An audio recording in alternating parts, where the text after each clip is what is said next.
Hey everyone, it looks like there is a new power in town, and that consists of two things: drones and artificial intelligence. How do these work together? Well, first, the recent audacious attack by the Ukraine against Russia is absolutely amazing.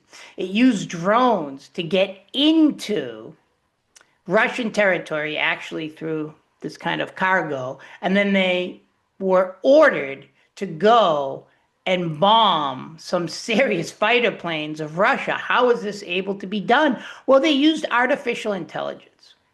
How? Well, basically, artificial intelligence now, both generative, that is when we give it orders, and agentic, how we basically it starts making decisions for itself, like Terminator. Are we going to live in a Terminator world?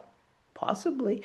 But for the purpose here is that when we talk about power and national security, foreign policy, etc., Hans Morgenthau wrote a great book, but now technology has completely changed the game of power in international relations. So, what it did was it used artificial intelligence recognition of old Soviet warplanes from museums in the Ukraine to identify the targets.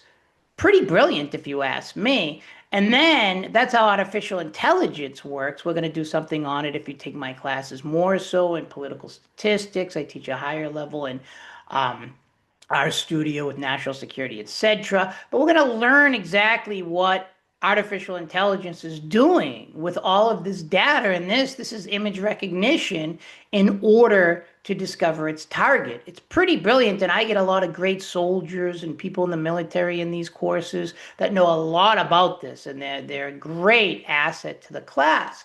But for the purpose here is this changing the name, the whole game of power in international relations. It shouldn't be, this attack shouldn't be a big surprise. People in the media keep on saying, pundits, politicians, etc., academics, oh, this is an audacious attack. Not really. It's actually quite predictable.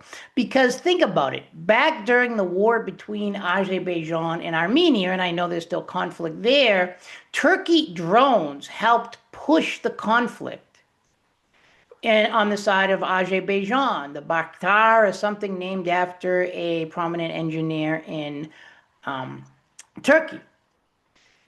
I think going all the way back before you kids were born, 2019, Saudi Arabia was hit with a drone from Yemen, Aramco, their oil refinery or plant, whatever Saudi Arabia does with oil, nailed it with the alleged Iranian drone. Drones have been playing a very, very big part in international relations. So, this part of power, artificial intelligence and drones working together, is definitely a game changer in power in the United States, China, Russia, Ukraine, etc. Ukraine now is getting many of its drones, people don't know, from the UK, the United Kingdom. It's also gotten many from Turkey. In fact, there's videos out there of Ukrainians praising the Turkish drones. Also, China, although studies have suggested now China is putting sanctions on Ukraine because it's siding with Russia, and obviously the United States. So drone use in conflict is increasing significantly, but also I think it's increasing significantly because of the imagery recognition and the ability to cull massive amounts of data through artificial intelligence.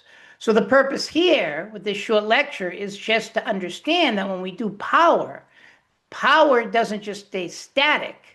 Power develops, power changes, and anyone can go and make a drone. Non-state actors, terrorists, different state actors, etc., can use drones to its advantage. In fact, this is the trickle-down effect that we're going to do later. Behind me is a drone box, spy drone, that I bought in what's my favorite place?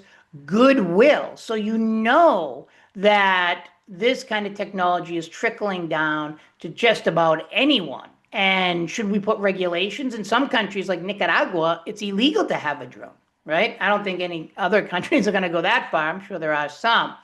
But if you can buy a drone in goodwill, this technology is trickling down, and this is a different power for all types of actors in the international system. And behind me is my new chair that I got, of course, from Goodwill. It's a gaming chair.